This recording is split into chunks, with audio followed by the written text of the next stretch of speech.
The last thing you want to hear when you need your auto insurance most is a robot with countless irrelevant menu options. Which is why with USAA Auto Insurance, you'll get great service that is easy and reliable, all at the touch of a button. Get a quote today. Restrictions apply. ChatGPT Plus is free for college students through May. Here's the thing. You've got a lot to do between now and then. Studying for finals, writing papers, trying to keep your life on track, and ChatGPT can help with all of it. It can quiz you for your econ exam, make a study guide from your French notes, plan out your meals and study breaks. It can get really specific on how you like to learn. It can even help you come up with ways to stop procrastinating. So from now until summer break, take advantage of all the ways ChatGPT can make your life easier. Restrictions apply. Switch to Verizon Business and get more from your internet without paying more for your internet. Get LTE Business Internet starting at $39 a month when paired with select business mobile plans. That's unlimited data, and with it, unlimited possibilities. Start saving today with Verizon Business, ranked #1 in small business internet customer satisfaction by J.D. Power. Starting price for 25 megabits per second LTE internet plan with smartphone plan savings, plus taxes, fees, and economic adjustment charge. Terms apply. For J.D. Power 2024 award information, visit jdpower.com/awards. You're the perfect blend of elegance and style, and your ride should be no different. The 2024 Hyundai Sonata Hybrid meets all your needs, from business to brunch and everywhere in between. With head-turning details like a sleek front end, plus stylish interior, and an available 12.3-inch digital instrument cluster and seamless tech integration. Okay, Hyundai. Visit HyundaiUSA.com to learn more about the new 2024 Hyundai Sonata Hybrid. Whatever the occasion, effortless elegance is right this way. Because Hilton brings you new ways to stay courtesy of the Nomad London. And it doesn't stop at award-winning dining in a space draped in velvet and illuminated by vintage chandeliers. No, this day goes beyond with unparalleled personalized service and attentive hospitality. Oh, and did we mention the Nomad London can be booked using your Hilton Honors points at Hilton.com? Hilton, for the stay.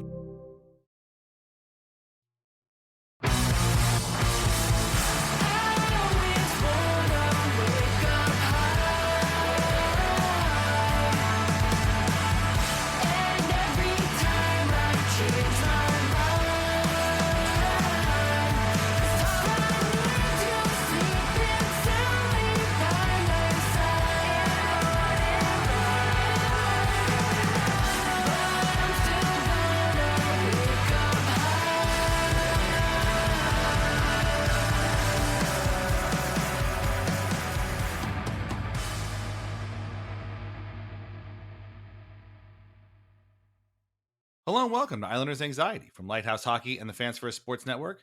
My name is Dan Saracini. Joining me on this Memorial Day evening via Zencaster is my friend Michael Leboff. And Mike, GM Watch is over.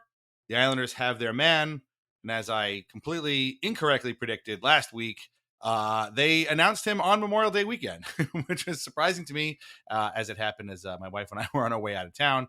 But basically, what were your initial thoughts at the announcement that the Islanders were hiring Mathieu Darche as their general manager and executive vice president of hockey operations? Yes. Happy Memorial Day. I would say that my initial thoughts were I've kind of said it all along. Like, I'm going to be unmoved by basically any of these guys, like the guys that were realistic options. I should backtrack that.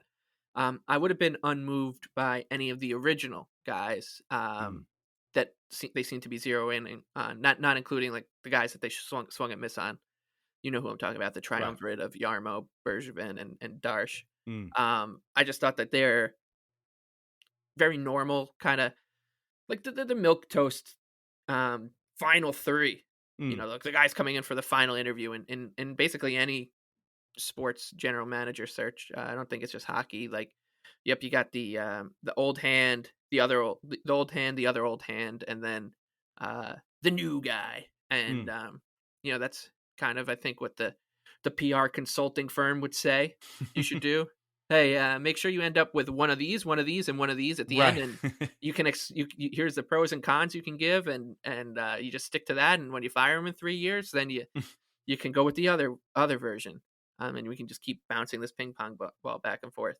So yeah, I was going to be unmoved, and but I don't mean that. The obviously I would have been very moved by Ken Holland or Peter Chiarelli and the late runner, the late closer who came into the picture very late after the horses were down the final stretch, and oh God, here comes Brendan Shanahan down the stretch, pushing his jockeys, whipping him onto Long Island.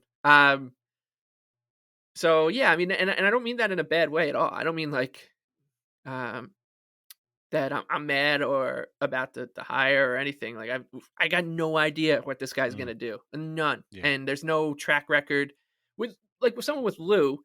And I was thinking about this today. I don't know if you would know the answer, but I can recall a lot of our episodes pretty well. At like bigger moments in the Islanders' history. Hell, like I can remember like our episodes when Mark Gatcombe was invented, right? Like I can remember most of these. I do not, for the life of me, remember the episode we did when Lou Lamoriello and Barry Trotz were hired. Yeah. I don't know. I don't even know what we said, but I think what we could say about Lou and Barry is we kind of have an idea of what they're going to try to do with the team and with the culture and the organization and with top buttons being buttoned, suits suits on the bus, all that kind of stuff. Very remember the Titans, offense over here, defense over here. Like there's going to be rules. With Darche, I got no idea. And I would say the same thing about Bergevin, and I'd say the same thing about Yarmo. I don't really have any idea, and I don't mean that in a good or a bad thing. I'm excited that it happened, and we're now dipping our toes into the into off-season mode. There's the draft coming in a month, and then free agency and all that. So, yeah, I mean, I don't know. Were you moved? I didn't feel one way or another, and I'm fine with that because I would be very wary of someone who's got like a really stone cold opinion on Mathieu Darche going into the season. I just wouldn't know. Yeah. Well, it's funny because I find myself in a very odd position in terms of this show. And again, there's like the big moments that you talked about. We have talked about many years over the course of these 10 years, a lot of big moments. I find myself oddly like excited about this. And I think a lot of the reason is because I just kind of assumed, and we all kind of assumed, and we're going to talk about the search towards the end of this first half, the very circuitous search that got us to Mathieu Darche eventually. It seemed pretty obvious at the time that the Islanders were looking, Scott Malkin and John Ledecky and John Collins, who led the search, seemed to be looking for a guy with experience, like a guy who kind of knew how to run an organization from top to bottom and all the aspects of it, much like Lou Lamoriello did. And so while Darche was a candidate for a long time and had been a candidate for other jobs in the past, I just kind of assumed that he wouldn't get the job because he's never been an NHL GM before. And he's done GM stuff and been around the Lightning for the last like 5 years. Obviously, working with Julien Brisebois, first Steve Yzerman and then Julien Brisebois. But like, I never thought that he would be the guy to get the job because it didn't seem like that was the way the Islanders were going to go. And so as I was driving upstate this weekend, we were in traffic at one point. I checked my phone and a friend had messaged me, Darche. And I was like, okay, that could mean anything. Like that could mean that he, is got the job with the Detroit Red Wings or something. Like, I don't even know. And once we pulled over, I was able to look and be like, holy crap, they actually hired Mathieu Darche. It's also very weird having the general manager of the Islanders be younger than me, which, it's only by a year, but that's still a little bit weird that he's 48 and I'm 49. And so I find myself, but I think what it really is what you just talked about. I think it's the unknown aspect of this that really has me excited. Like we wouldn't really know what Mark Bergevin or Jarmo Kekalainen would do, but I think we almost kind of do. Like we know the feeling would be if had they gotten the job, and I probably would have been fine with either of them, to be honest with you. But like, I feel like the transition would have felt very normal. It would have felt like, okay, this is a guy who's been an NHL general manager before. He knows how to talk to the media. He knows how to like run a press conference, things like that. With Darche, everything is really brand new. And, he's a guy who, this has been going around, but the Lightning have like an official podcast, I guess, called Bolts something or other. I forget. I'll find out what it is. And he was on there with their host, and the other host is Weird Islander Braden Coburn. So I got to see if I can get him on the show, and if they have like an email line or something I can get. But he was on there, and he's clearly a very intelligent guy. Wasn't afraid to like kind of talk about some decisions that got made in the Lightning front office. And I guess really he's just the exact opposite at this point anyway of Lou Lamoriello.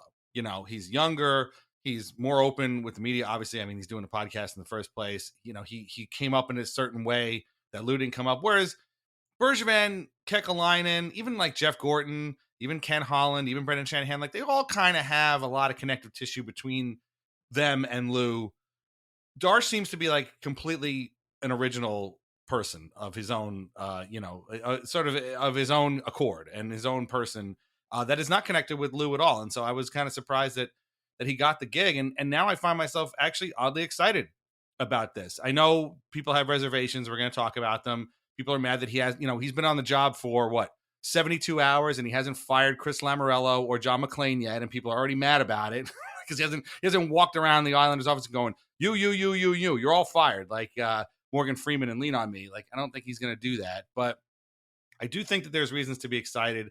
I think it is a new era for the Islanders. And to actually answer your question before, I don't remember having an episode about Lou or Trotz either, but like, I felt like we were so still down on the Tavares decision that it was almost like, well, it's cool that these guys are here, but we're not expecting much out of them. And then, of course, as the season wore on, we had a lot of fun with that season. So I think that was really it. We were just very muted by like, okay, that's cool that these guys are here. This is a big deal, but what are they going to do?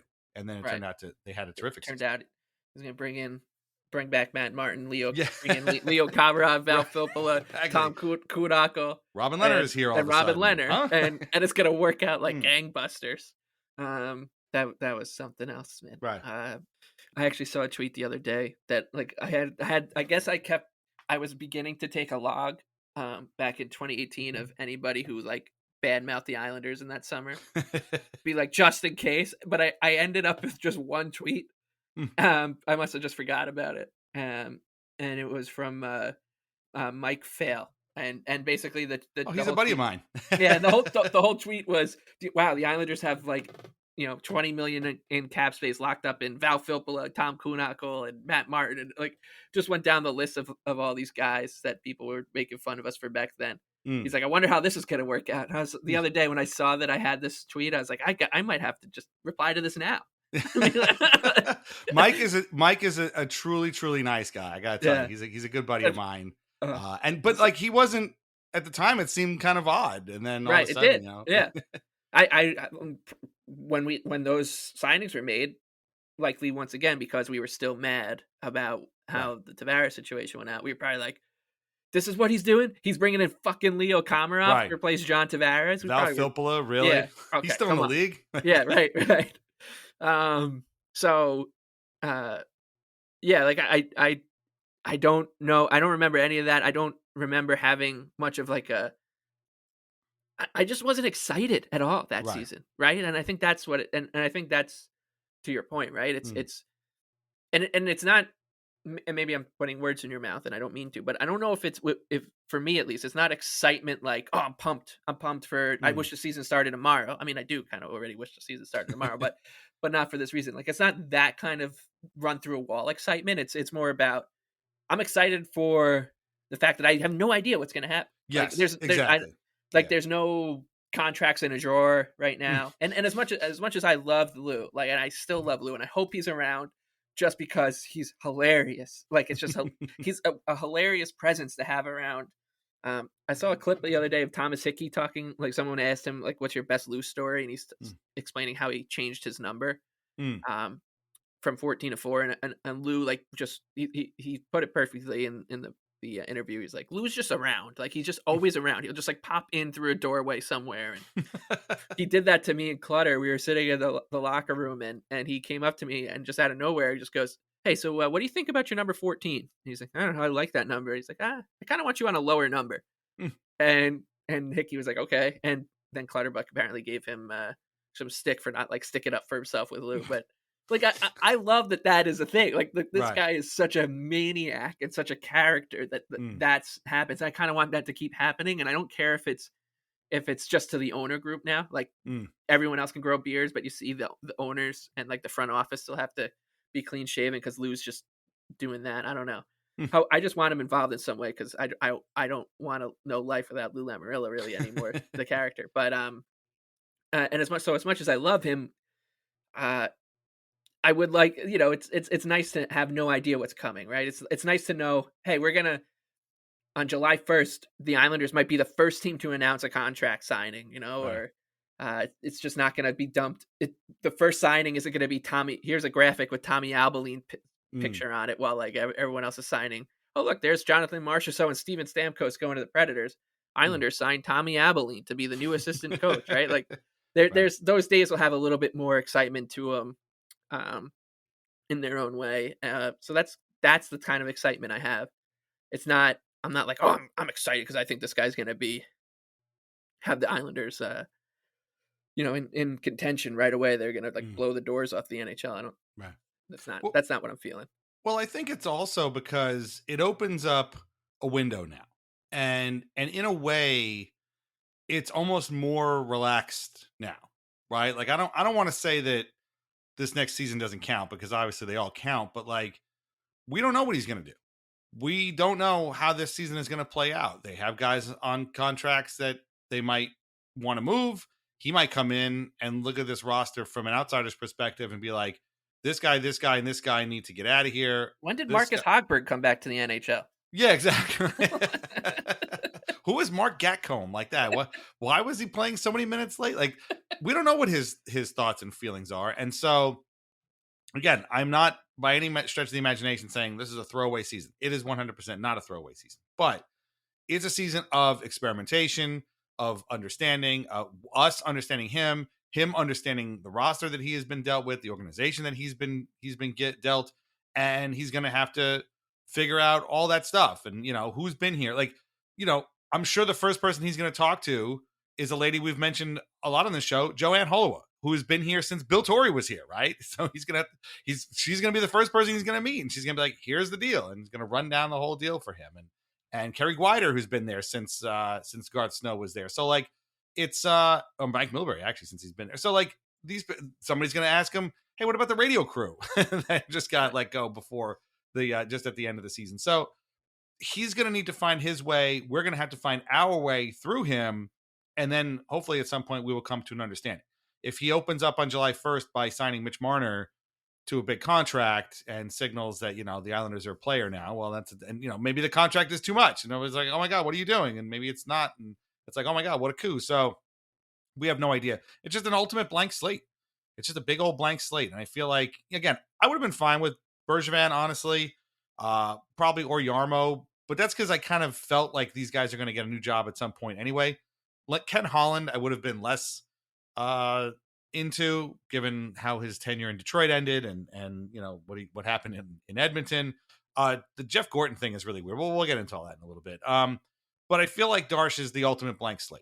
He could be anything. And maybe it goes poorly. I have absolutely no idea. And maybe 2 years from now, we're like, oh my God, what a disaster this guy has been. But right now, again, whatever it is, 72, 96 hours, whatever, after this announcement was made, we don't know. I mean, they hired him on Memorial Day weekend. This guy's probably off eating hot dogs somewhere today and hasn't even thought about what to do first. I mean, he's probably still looking for a house in Garden City or whatever. I mean, he might be living in a hotel right now, and probably like, oh wait, it's not the Marriott anymore. No, we're not staying at the Marriott. I don't know, but I find myself oddly excited about this because I did not think he was going to get the job.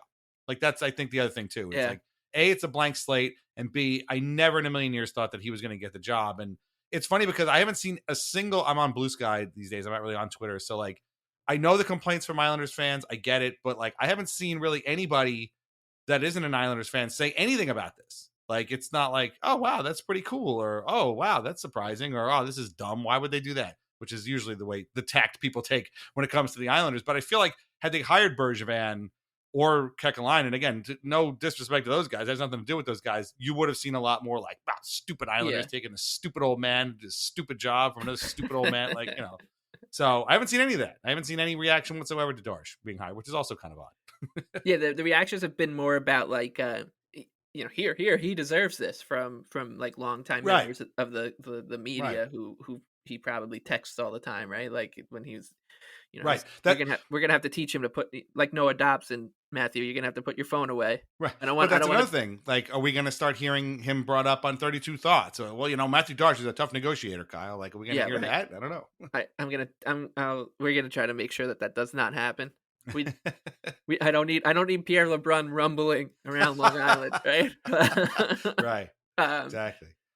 So, yeah, I think you're right. Like it's been very muted balance. Part of it, I think, is because they threw this out there right before holiday weekend, and maybe that was their plan all along. Is hey, we're gonna announce this right before Memorial Day, because the old holiday news dump. Exactly. He's like, no matter who we're hiring, that's what we're gonna do, and we'll just make shit up as we go, just to buy us time till that weekend.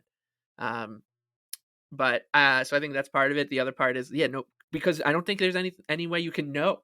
Right. As I have concerns about, like, my biggest concern is that we've learned, I think, through having that juxtaposition of Garth into Lou, and not just Garth, right? Garth, 18 years, 12 years into the job. We had 12-year veteran GM Garth Snow hand the keys to Lou, and one of the first things that like kind of smacked us all in the face was, holy shit, Lou does a lot. Like, he's plugging a lot of holes here with the team. He obviously, Garth was operating on a very different budget back then, so I'm not a slight at like him really, but just more about how big of a job it is to be in charge of something like this, because you have to run basically a business, not a brand new business, but they just built a new arena, and so it's a huge part for the business and making sure the business is buttoned up and going forward. But also, you need to have a good team on the ice and also understand a fan base that is incredibly peculiar. Yes. With the way that we approach not just our team, but the sport and sports in general. How sports fit in our life is, I think, very different from almost any fan base in sports, like save a very few. It's much more like, hey, you want to know what it's like to be be amongst an Islander fan. Next Friday, like, fly down to Texas and just like walk around a Texas high school football game, because the way that high school fits into that community is sort of how the Islanders fit into Islander fan community. So so you have to balance all these things, and Garth, I think, was, to his credit, pretty good at a couple of them, but he couldn't keep all the balls in the air at the same time. And then we watch Lou, who's one of the best to ever do it, kind of pull it off, but still he still had his shortcomings. And now we're getting this guy coming in, Darche, and you just hope that he can kind of appreciate and not underestimate like what he's walking into. And I'm sure he won't, but it's a much more complicated situation, I think, than being the assistant general manager in a place like Tampa, which, like, the success is already in the walls, like it's part of the furniture there, and now you gotta, because he walked into that job around 2021. Well, he was hired in 2019 and then was the assistant general manager in 2023. Right. Gotcha. Yeah. So, but by that point, like, that's a well-oiled machine he's walking into. I don't think the Islanders, obviously this is not Garth Snow walking into the Charles Wang 2006 Islanders, but you're not walking into the Tampa Bay Lightning. You're walking into, you got to change the goal song, that kind of operation.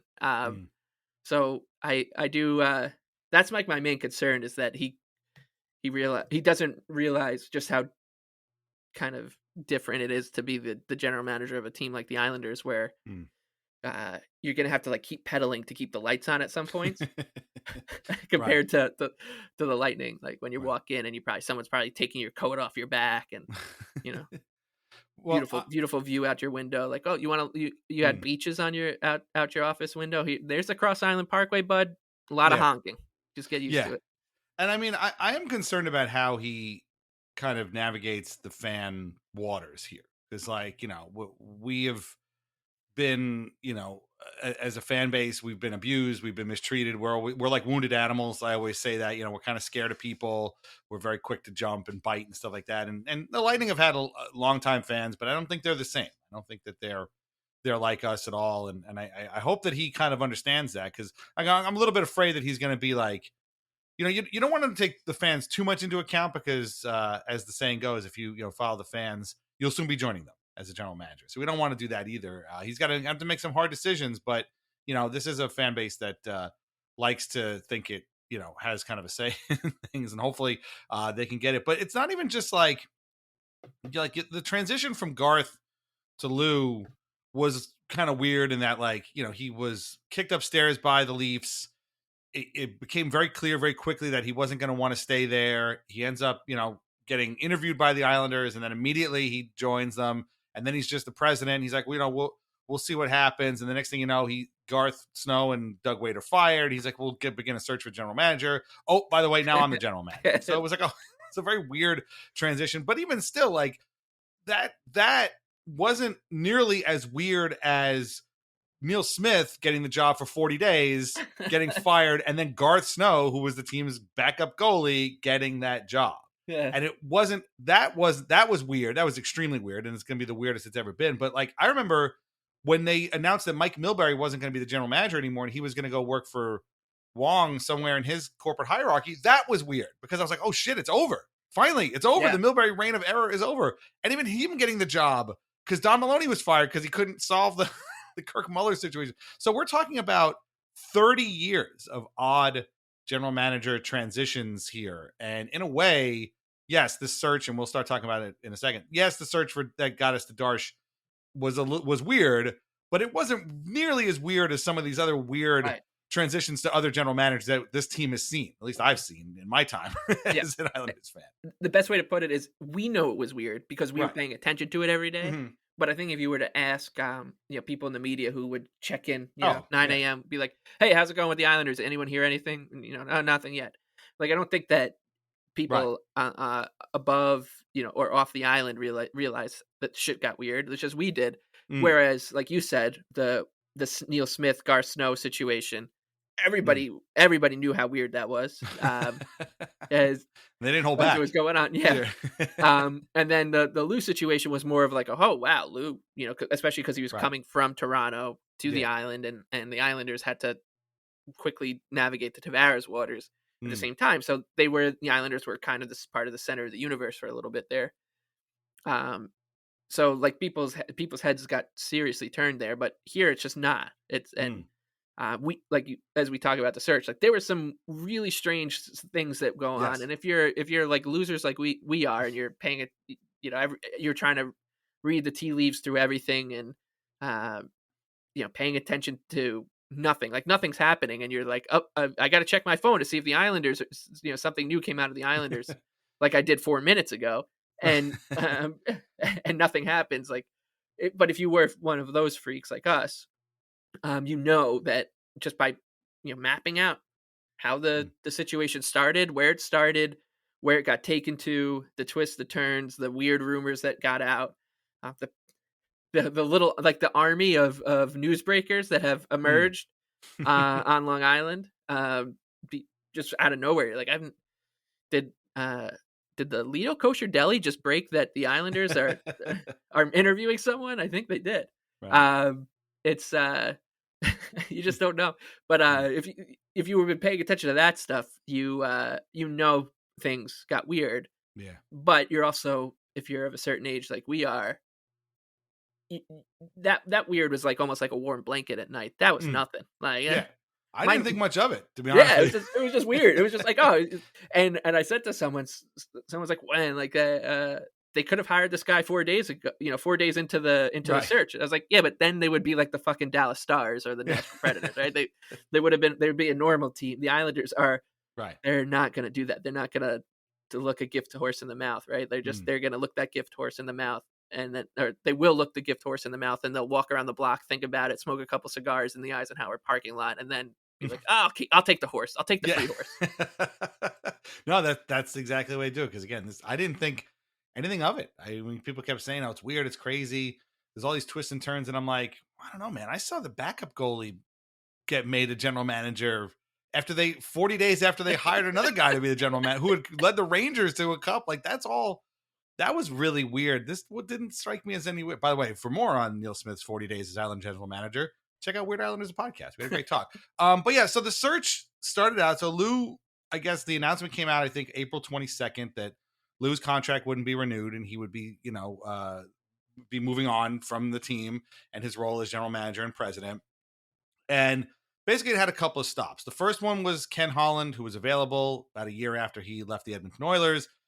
Essentially, it was his job to have if he wanted it, but he didn't want it. A, the Islanders are on the East Coast and he's a West Coast guy. And B, they're a little bit further away from contention than he would have liked. And he ended up finding a perfect match in the LA Kings, who let go of general manager Rob Blake. By the way, it's funny to me that Blake hasn't come up at all in any of these talks. Not that I necessarily wanted him or thought he would be a good job. I think maybe I heard that maybe he might be just stepping away from the league for a little while. I don't know, but I just find it funny that the one team needs a general manager, another team fires its general manager, and at no point is anybody like, well, maybe Rob Blake can get the Islanders job. Never came up, whatever. Who cares? So after the Holland thing, and the my favorite thing, or I should say my least favorite thing about this entire thing is that every time a person's name popped up, it wasn't as if they were in the running for the job. It was they had the job. They're getting the job. Right, this is their job. And so like Holland's name comes up and it's like, oh, the Islanders are interested in hiring Ken Holland. And immediately, and this is what I was saying before, like when they hired Darche, I didn't see anything. Just the rumor that they were interviewing and interested in Ken Holland, I had 100 people in my Blue Sky timeline like, oh, of course the Islanders are going to hire Ken Holland. Of course they're going to go from the 80-year-old guy to the 70-year-old guy. Of course they're going to do this. Of course.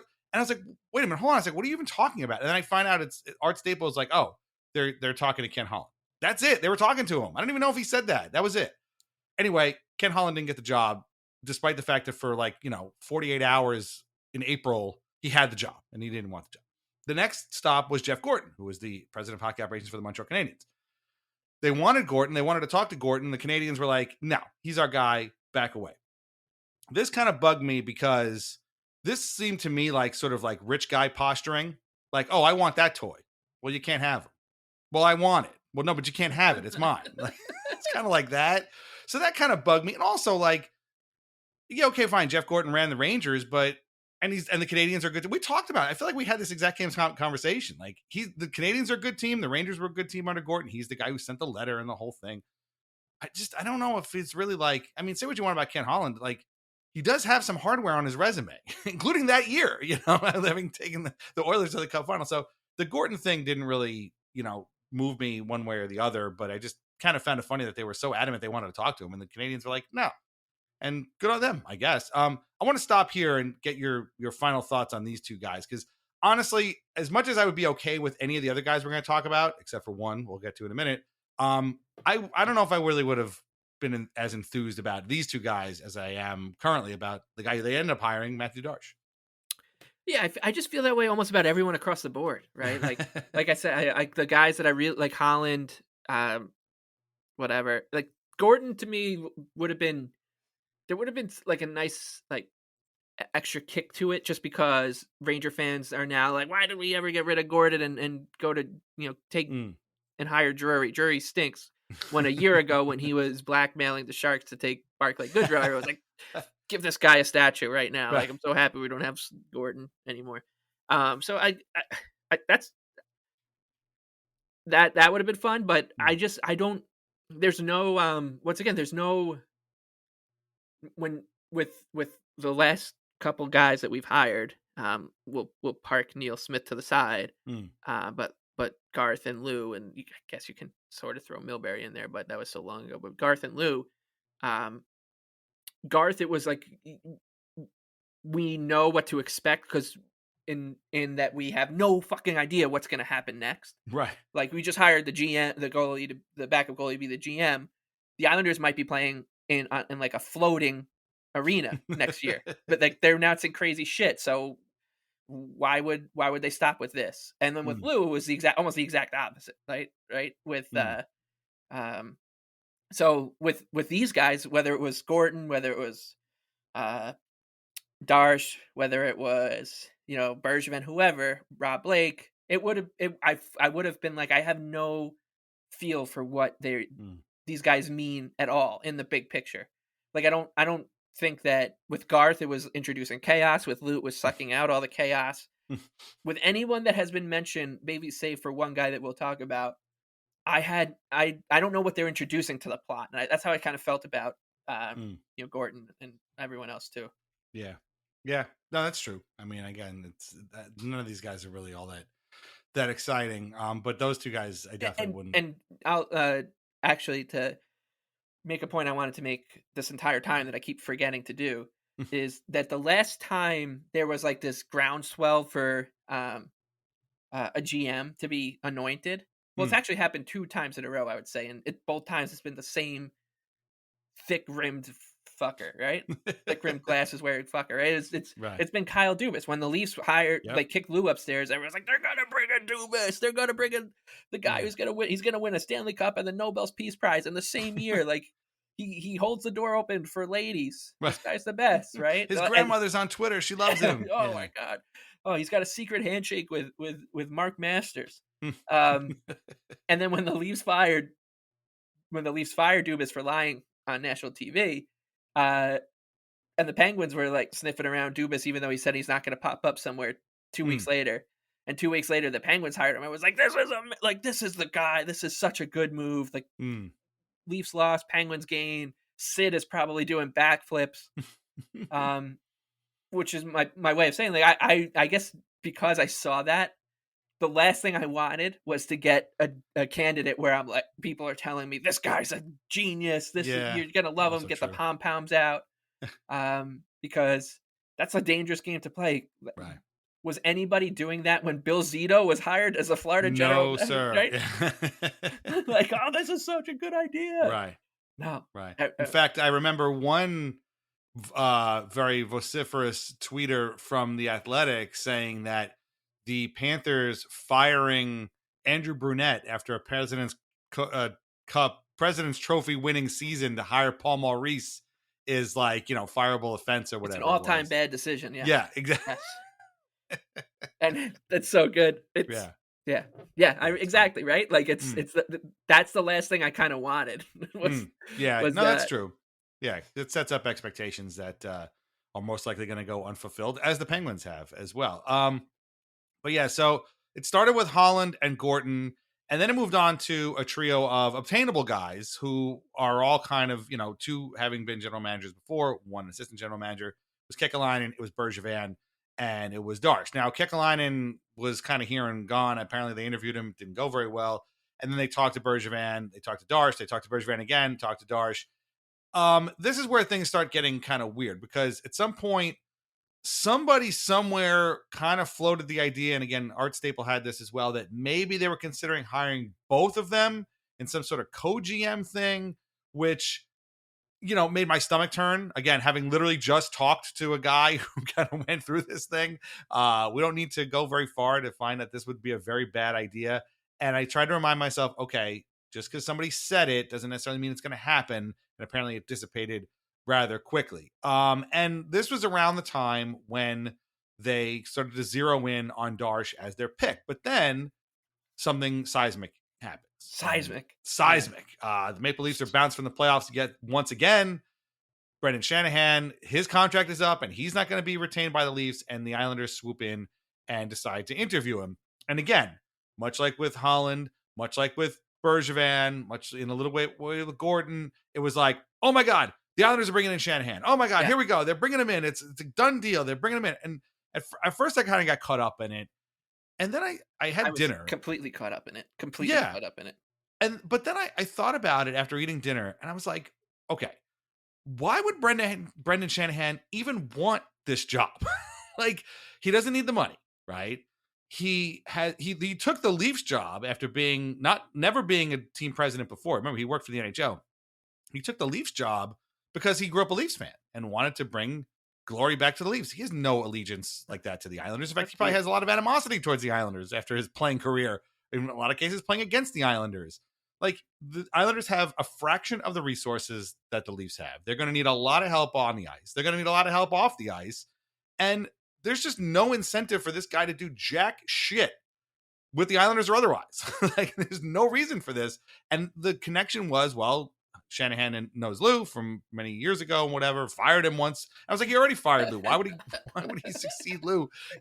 So I was just like, none of this makes any sense. And sure enough, according to, I think, LeBron or Friedman, I'm not even sure, they did have a call. They had a Zoom call and it was fine, but it didn't work out. The timing was all weird. But according to Art Staple, and I think he wrote this at The Athletic in his piece when Darche was named, they had already decided that Darche was going to be the guy. And so even if you bring in Shanahan as a president, he's not going to get to choose his own general manager. That's weird. And that probably didn't rub Shanahan the right way, as it'd be totally understandable if it didn't. And so anyway, they pivoted from that and that dissipated. And the next day, basically, they announced Darche as general manager and executive vice president of hockey operations. And I want to be clear about that because I know this from my own sort of personal experience. I've been in tough negotiations before, Kyle. So I feel like, no, I'm just kidding. I've never been in a tough negotiation before in my entire life. But guys like Scott Malkin, John Ledecky, John Collins, like, they take titles very, very seriously. And so you kind of have to read into this when it says executive vice president of hockey operations. That's a very lofty title, and he's a big shot. He's in charge of the whole thing. But executive vice president implies that they could name a president, full stop, of hockey operations ahead of him at a later date. I'm not saying they're going to do that. Obviously, I have no idea. I didn't even think they were going to name this guy this week, or last week. But I did find that kind of interesting. And like the actual syntax of the role, that word vice kind of is doing a lot of work because it means that there could be a president, non-vice president, ahead of him at some point. And I don't know, maybe it ends up being John Collins. Who knows? But like, I'm just saying there is a sliver of room there that somebody could slide in and maybe take over in a bigger capacity. That might be more of like a business oriented thing. I'm not saying he's going to like lean over Darche like a hawk or anything. What I was saying, it might be just another job for like, business purposes or whatever, but who knows? But in any event, that's how it played out. And yeah, they could have hired this guy, the week after Lamoriello was let go. He was there. He's apparently looking to get a gig. Our friend John Zella had a thread on Blue Sky saying that, calling him inexperienced isn't really accurate because he's got plenty of experience as an assistant GM. He was the guy apparently running the Syracuse Crunch for the Lightning, who have been very, very successful all these years. So he just hasn't been an NHL general manager, but he's obviously experienced in the NHL. So, I think in that case too, I think we're kind of underselling his experience and what he's done, but we don't know. We don't know what any assistant general manager in the league does. So I have absolutely no idea. And it did take a while to get there. And maybe he wasn't the first choice or the second choice or the third choice, but ultimately, I think he's got a lot of qualities that make him an interesting hire. And maybe 2 years from now, we're ready to run this guy out of town on a rail. I have no idea, but that's the thing. We have no idea. We just don't know. And as we were talking about, like the only real folks that I didn't want near it were Holland and Shanahan. Yeah. So when that Shanahan thing popped up, I started to actually get moved by this GM search, and in the wrong way. In the wrong way, right? And originally, my frustrations with the search going the way it did was more like, exasperation tinged with some humor gallows humor with the Islanders. Like, of course, like I wouldn't have wanted the Islanders to make this like a quick 3-course meal and find and hire the person for the job and make it look easy, right? I don't ever want that to happen. I want the Islanders to be the Islanders, whether I like it or not. But I did get mad with the Shanahan thing, because of what you were saying, right? Like, Brendan Shanahan is he going to be let go of by MLSE and Keith Pelly? Keith Pelly is descending into town. Everyone's going outside for the honor guard to bring him in to Toronto, and Shanahan's contract is not renewed the day before he is given permission to talk to the Islanders. And as you said, the thing that really pissed me off here was that everybody just started talking as if, oh, what's Brendan Shanahan's first move going to be with the Islanders? You say, like, what? And that scared the shit out of me, and then having to explain to people from, other parts of my life, being like, hey, would you like Shanahan? Be like, no, why not? Yeah. I can't go from hating somebody that much to being like, okay, man, let's ride. Let's Right. do it. I can't Right. do it. I It just, can't. I would need a couple months Right. before the off season started and be like, all right, Johnny, come on, let's do this, buddy. I still hate you. Right. But trying to explain that to people who kind of aren't in the, they're not in the trenches with us is, and not talking about Islander fans, but more just like, people from jobs and whatever, be like, oh, like Shani, or friends who I have who are Canadian who are like, do you want Shanahan? No, why? Well, so back in 1995, right? and bear with me here because this story is going to wind its way to Victor Kozlov. Right. Picture it. Hartford, Yeah. Connecticut, 1997. Yeah. A disgruntled captain of the Whalers wants out. Yeah. Right. Shoulder pads. Right. It's Victor Kozlov. It's just this whole thing. But if you want to hear it, right. Kind of like how people are like, oh, you like cricket? And I'm like, yep. Oh, why? Well, do you want to hear what? Do you want me to just be like, oh, you'll love it, give it a shot, or do you want to hear why? Yeah. So that was almost, that came close to like ruining my day.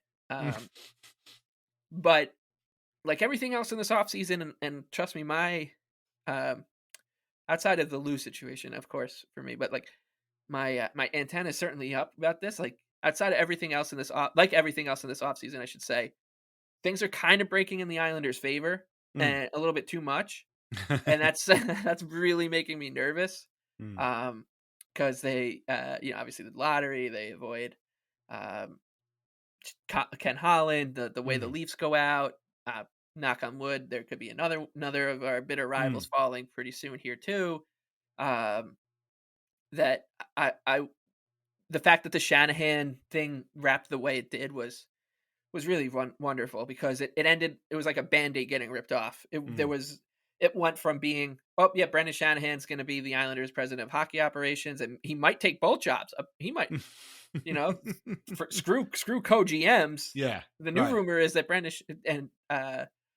he's gonna want both jobs, and then 30 seconds later, I don't even remember who it was. Someone was just like, yeah, the Islanders are not hiring anybody else besides Darche. I was like, oh my God. Thank God, man. Thank God. Yeah. So, but the search really did, that was the most frustrating part of the search for me too.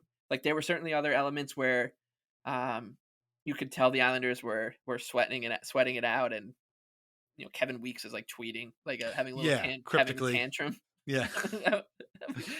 As if he like got cut from like a travel sports team or something and thought he should make it. So he, the search touched them all, right? We touched the co-GMs. We had the jilted Kevin Weeks. We then had Shanahan, and it landed in a spot where I think as soon as Lou was let go, if you would come to everybody and be like, hey, if the Islanders hire Mathieu Darche right now, how would you feel about it? I think everybody would be like, yeah, that's fine, whatever. Like we'll just go to bed tonight and be okay. And the fact that they had to take us on this little adventure to get there, that's the Islanders. So it just is what it is. Basically, yeah. And the other thing too, and we'll wrap it up here. And we're gonna don't worry, we got plenty to go on in the second half. I'll get to that in a second. I was thinking about this too. Like the hiring of a general manager is like a monumental thing. And like we've had the same guy for 7 years, so we kind of forgotten about that. But like this is the guy who's gonna forge the direction of the team. It's like a director of a movie. Like that director's vision is what you see on screen, but God only knows who could have directed this movie and what their visions would have looked like. So it's sort of hard to get your mind around where it's going to go. And all we can do is just hope that Mathieu Darche is the right guy. The podcast I mentioned before, by the way, is called Bolt's Block Party. And I'll put the link in there. You can check it out. Again, it's like an hour long. It's a podcast. And he's comes off very intelligent, very personable. He's got a great accent, as you would expect from being from Montreal. And, he just seems like a kind of guy who seems to know his shit. And so we can only hope that, he brings that quality to the Islanders. There's also an article on the Islanders website by our friend Corey Wright that, got me personally excited about him, his, background, some of the stuff that he said leading up to this and over moves that the Lightning have made and stuff like that. So this is going to be a real feeling out process. And we're just going to have to go along with it and hope that, he has the best intentions. But I mean, here's the thing. This is an audition for him too. Like, he's waited this long. I know. Oh, and he's had chances at like getting jobs in Pittsburgh and a few other places. Gee, I wonder why he didn't get that job in Pittsburgh. Oh, it's because everybody's favorite grandson got available. So, he got that job. And so, he's been waiting for this for a very long time. And he certainly doesn't want to get the job and then all of a sudden fall flat on his face. Like, he's here to do the work. So hopefully it works out. But I mean, we won't know until, let's let the guy, walk around the office and find out where the coffee is first before we start getting on his case about who isn't fired and what he's doing now and that and the other thing. So, we got a while to go. And obviously the first big spot is going to be at the draft and then free agency after that. So we'll see. And let's at least get to that point, and then you can start yelling about him. But for now, I think he's safe for a minute. Okay. We're going to take a break. We're going to come back, and we are going to do a second edition of Master Leaf Theater. Second time in 2 weeks. Brendan Shanahan version. This is going to be a lot of fun. We have a lot of cool stuff. Reminder that we are on Patreon at patreon.com/IslandersAnxiety. Membership gets you ad-free episodes and bonus podcasts like our Country Club Atmosphere episode that went live on Friday through a snafu. I totally 100% blame on Patreon. It didn't end up in podcast feeds and on Spotify until a couple of hours later. It's there now. If you haven't listened to it, go check it out. We talk all about the Knicks and Knicks fever that has gripped New York. And thank God they didn't go down 3-0. So, because that would have made that episode really, really unfortunate. But they're still alive. So go back and listen to it. That's patreon.com/IslandersAnxiety. Okay. We're going to take a break. We're going to come back and we're going to have a brand new Master Leaf Theater that is all focused on the now outgoing president of the Toronto Maple Leafs. So meet us on the other side.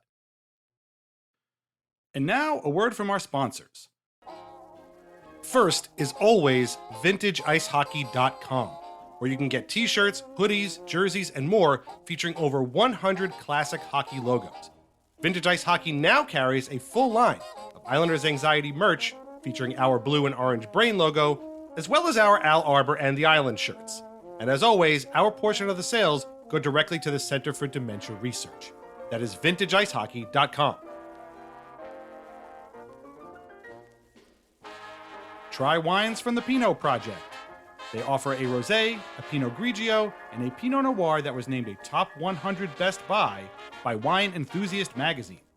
All are delicious, priced at less than $15 a bottle, and available at local wine shops and at UBS Arena. Learn more at thepinotproject.com. Please drink responsibly. Is anyone out there? Another salesperson enduring the endless search. Exhausting.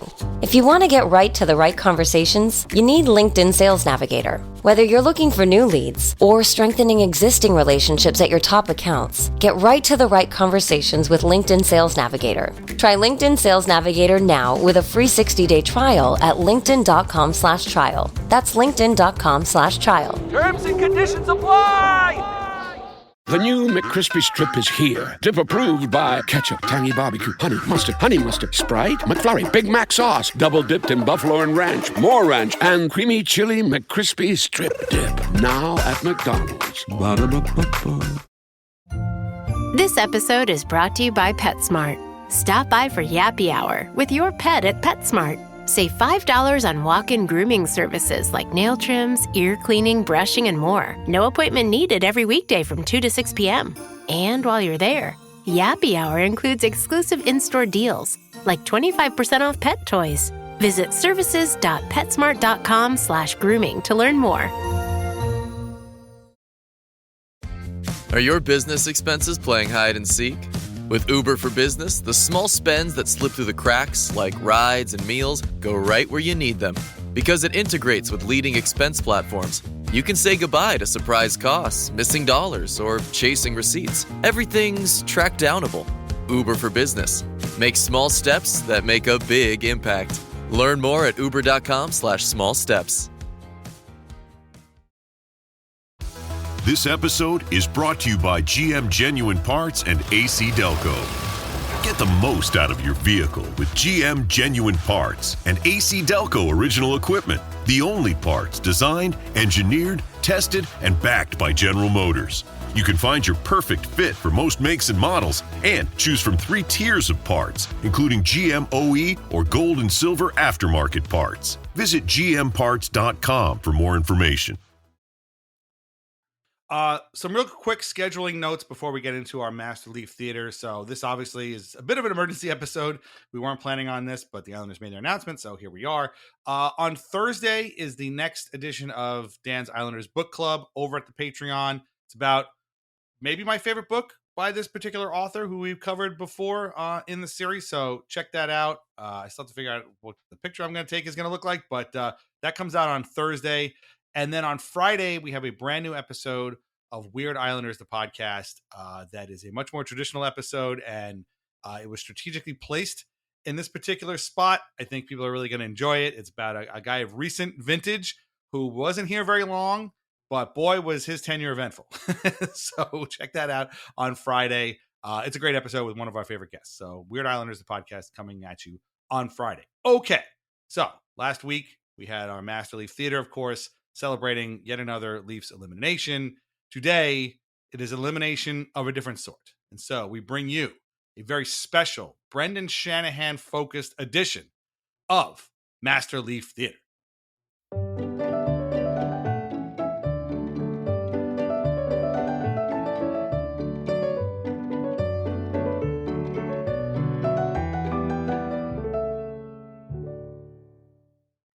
Okay, Mike, where were you when you heard that Brendan Shanahan would not have his contract renewed by the Maple Leafs, and that Maple Leaf Sports and Entertainment, the massive entity that controls the Maple Leafs, who are owned by just Rogers now, because they're about to take over and be the sole owners of the Leafs. Oh yeah, we know the ownership structure like the back of our hand. Seriously, days. Yeah. Meanwhile, none of us knew John Collins even owned a part of the team, right, and that the Leafs and that the Islanders are also partially owned by the guy who is also dating Reese Witherspoon. We did not know any of that right. this year, but we know the exact ownership structure of the Toronto Maple Leafs. But anyway, where were you when you first heard that Brendan Shanahan the Shana plan was over and that Brendan Shanahan would not be back with the Leafs next season? Yeah, I was at home and I was Actually, I was on the train coming home. And I saw it, and I was like, "Oh God!" And the reason I was nervous was, I was mad that I wasn't on the train for like the aftermath, because I was like, "Oh, there's gonna be all this stuff I'm gonna need to listen to and read, and being on the train would be a lot easier than, trying to do it while I'm getting dinner and the kids to bed and all that." So that was my first thought, and the second thought was a little bit of dread, honestly, that because, as we said, neither one of us wanted Shanahan, and it had nothing to do with how I thought Brendan Shanahan would run the team. I want to make that clear, because I actually think that what he would do would be kind of just what Lou did in the beginning too, like just kind of run it as a pretty tight ship, etc. But it would have to do with what you said, right? Like trying to turn around and go from hating someone to being cool with him, dapping him up. And that's not what I want to do. I like to think that I've got a little bit more internal testitude or fortitude than that. And so I was dreading it, because it's like, great, now everyone's just going to be like, yep, Shanahan is out. The Shanahan plan is over. It now begins on Long Island. And luckily it didn't go that way, but that's where I was. And I knew that especially when it was announced that he wasn't coming here, I knew that it was going to get quite enjoyable. Once again, around these parts, around the Ford Performance Center here in at Master Leaf Theater. Yeah, right. I knew it was going to be exciting, and I mean, hot on the heels of the Leafs elimination, which hadn't even died down. The fervor of that had not died down. Now all of a sudden we had this too. And I wasn't worried about Shanahan coming to the Islanders yet, although it would happen later. But once I thought about it, it didn't seem to make a lot of sense. But it's funny how people have reacted to his removal, and this is kind of how the Leafs media have been shielding themselves from this, in basically saying well, we knew this was coming, and none of this is really surprising that it all failed. miserably. And it's like, well, wait a minute, hold on a second. Right. You sent me a clip, and I don't have it, and I'm not going to play it here, but it's from the Leafs Report, right? The Athletic Leafs podcast, Yes. where James Myrtle and Jonas Siegel say, like literally verbally say, that neither of them are Leafs fans, and that for Leafs fans, this has to be brutal. That is the funniest thing I think I've heard all week. That these guys aren't Leafs fans. Really? You have a funny way of showing that you're not Leafs fans. Gosh. Yeah, Matt. I feel like we've done people a disservice by converting them or showing them, at least like uncovering. I don't want to say we discovered the Leafs media, because we didn't, but like kind of just showed the landscape and the players at large here. Because now I've got like several conversations going all day long, and it's just Leaf stuff, and it's not just Islander fans; it's all over the hockey map too. That's funny. So when Matt is quite good at finding stuff like this, and he sent that along, and that was like he sent me that clip like 2 hours before we were recording this on Memorial Day, and it just brightened my day to hear that. It completely it was a beautiful day today. A gorgeous Memorial Day. Summer on Long Island is here. All that you could feel it in the air. But the best part of the day was getting that clip and hearing that verbatim, as you said, it was verbatim. James Myrtle saying, I'm not a Leafs fan. Neither of us are. We just do this for work. And sure. And yeah, going from the Shanahan plan being essentially treated like a Bible at the Vatican by these to the way they talk about it now is just, oh, it's so good. And I can't wait till they all come to a crashing realization that this is all their fault. Yeah, pretty much. And I'm glad you sent me that, because Myrtle is where we're going to start our Master Leaf Theater episode today. And this is actually quite a lengthy excerpt here, but I think it's going to show us a lot and give us bring us into the mind of the Leafs fan, the Leafs media, as they are reckoning with the end of the Shanna plan. And this is from The Athletic, and the title is "Why the Maple Leafs Had to Finally End the Shanna Plan." First of all, the fact that it has a name is already bad news, right? Like, this is already a sign that this might have been a bit grandiose, an ideal that people kind of glommed onto that doesn't really need it. Like the Iser plan is the same thing, and like Detroit is probably about 2 months from being like, enough with this Iser plan already. This team's not going anywhere. But I thought this section here was really, really great. And again, these are the people that named it the Shanna plan, and now they're going to tell you all the ways the Shanna plan was an abject failure after 11 years in process. And so this is from a middle way down. And again, it's very lengthy, so bear with me here. But I'm going to try and do this in my best Keith Morrison Dateline NBC voice if I can. And so it starts with this. Over time, as the playoff disappointments piled up, the organization became a dysfunctional place, according to multiple members of the front office. Different departments felt siloed off from one another. Shanahan hired his own staffers, whose roles were unclear to others.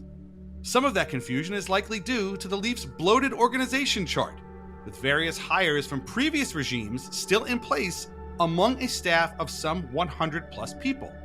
Toronto currently has, for example, an NHL-high 5 assistant general managers on staff, as well as special advisor to the GM, Shane Doan. How the Leafs got here is at least in part related to Shanahan's inexperience building an organization, which helped create a rotating door of squabbling coaches, GMs, and other executives that followed their early exits over the years. In 2015, for example, he hired head coach Mike Babcock on a record-breaking 8-year contract without having a GM in place. He also placed inexperienced executives Kyle Dubas and Mark Hunter in charge of running the draft and hockey operations department, but they were at odds with one another. Lou Lamoriello was hired that summer to oversee the organization for the next 3 years, and he made some poor signings, including Patrick Marleau and Nikita Zaitsev.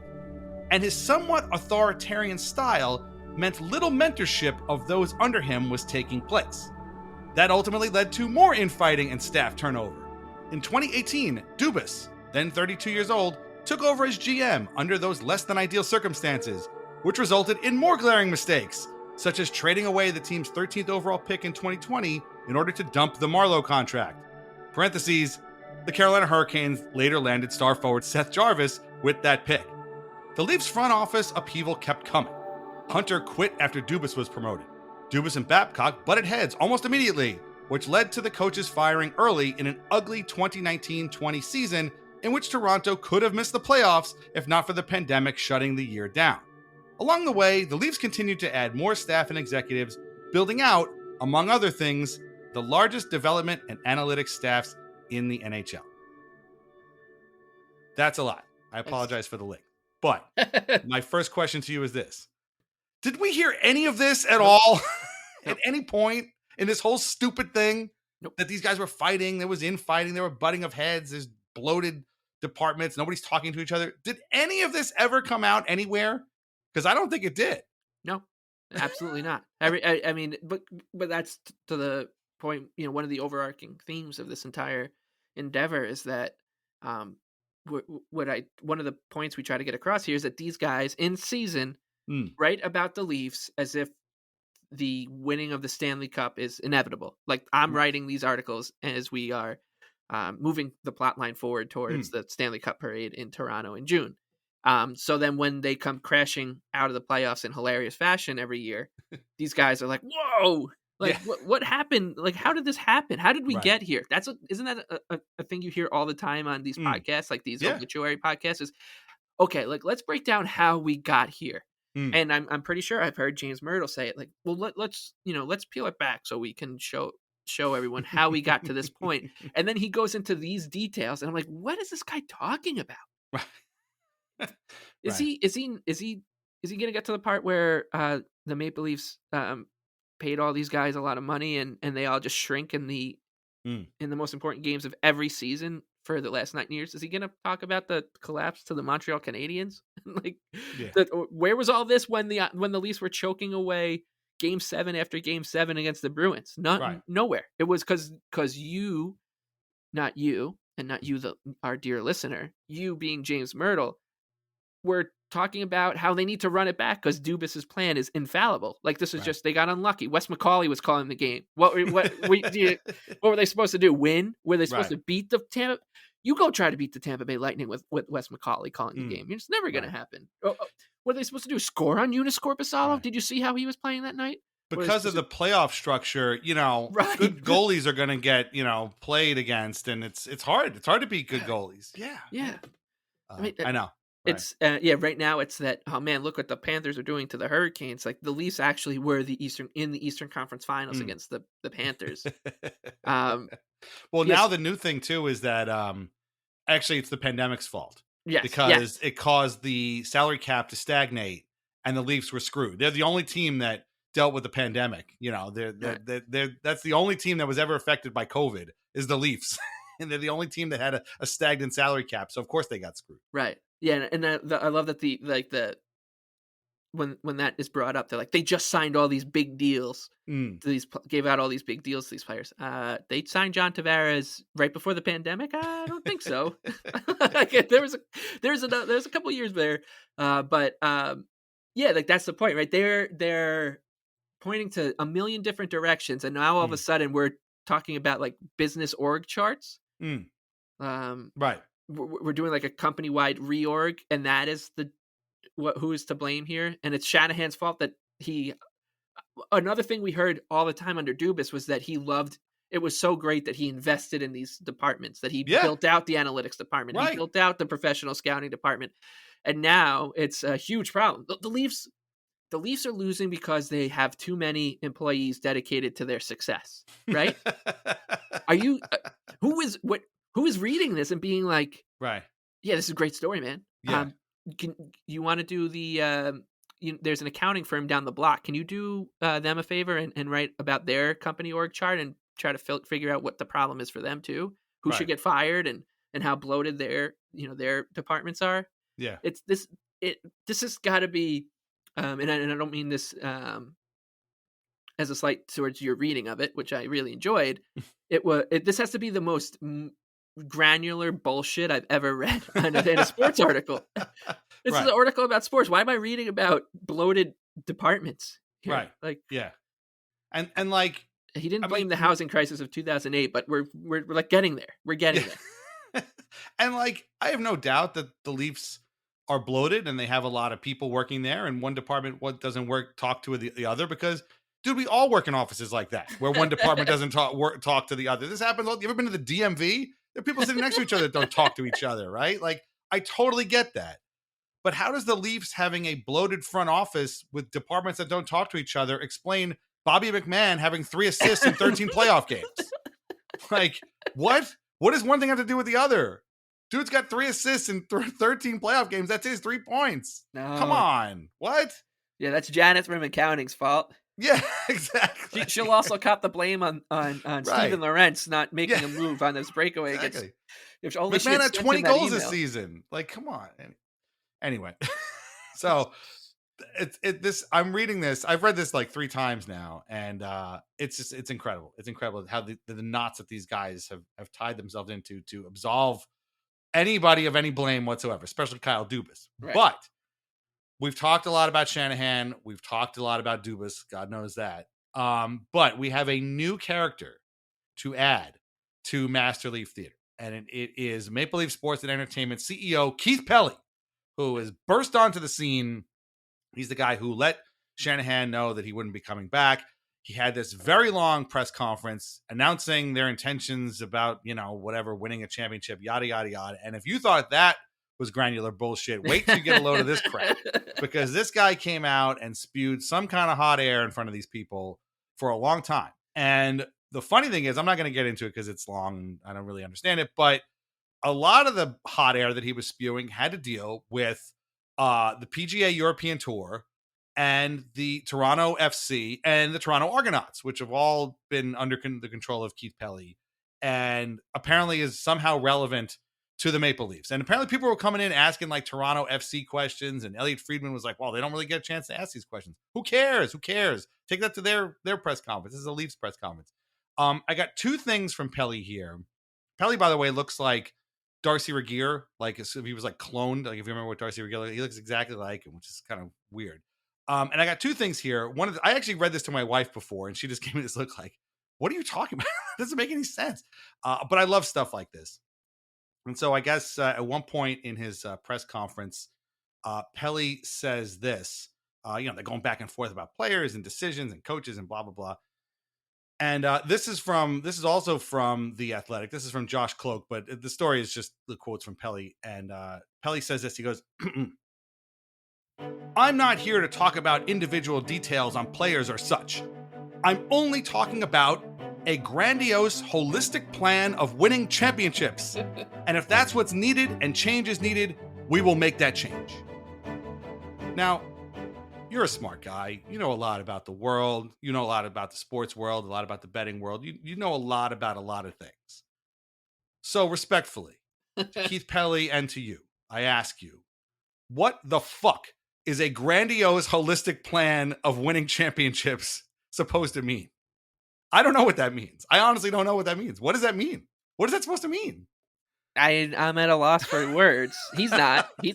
Right, no, for sure.